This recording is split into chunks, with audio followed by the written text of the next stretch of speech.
This is the most adorable farming game this season.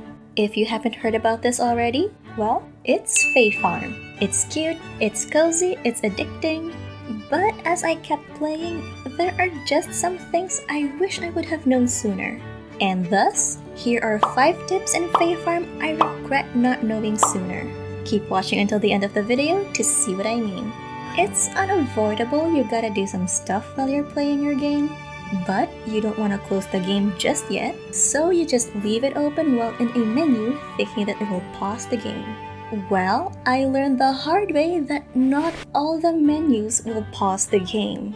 And I just came back to see my game already going into the next day. You think you're safe in your storage? No. How about you're in crafting? Nope. While you're decorating? Nuh-uh.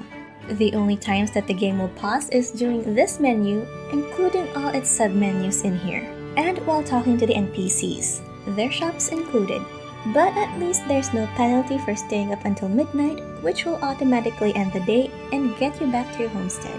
So yeah, you gotta look for this paused word next to the time to be completely sure that you are not about to waste your in-game day. That could have been spent doing something else, like foraging. And if you're like me and went bonkers crazy in foraging during the first few days because you have a hoarding problem, you'll find yourself with a lot of stuff.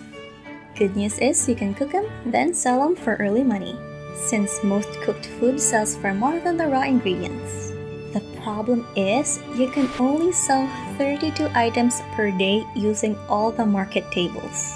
So if you've hoarded too much, it will take days for you to completely sell everything. Though there is a way to increase the number of items you can sell by checking with Pearl at the docks.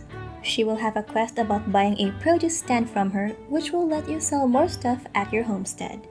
But you know what's better than selling cooked forage? You can sell polished gems for good money. When you unlock the mines through the story quest, you'll find these rough gems, and there are many kinds. The deeper you go, the more expensive the gem. These are just the raw materials though. You have to process them with the gem polisher before you sell them for profit. But before you start selling your gems, make sure you have made enough crests out of these gems using the seal crafting station, so you can open doors and teleport deeper in the mines. Because you have to keep mining. The story quest will mostly have you focus on going to the mines. So if you want to unlock new features right away, you'll definitely want to keep mining. At first, you won't have crests with you to open doors to the next level, so you will need to break open some rocks to uncover the switch for the door. It may seem confusing at first, but you'll get the hang of it. What was actually more confusing for me was this flower breeding quest. If you check in with Rosalind in East Town, she might have a quest for you. You'll have to breed 2 different colored flowers to produce a hybrid flower that is the combined color of the parent flowers. But what I didn't understand was that you actually have to have space between the 2 parent flowers and wait for the hybrid flower to appear between them. And there you have it!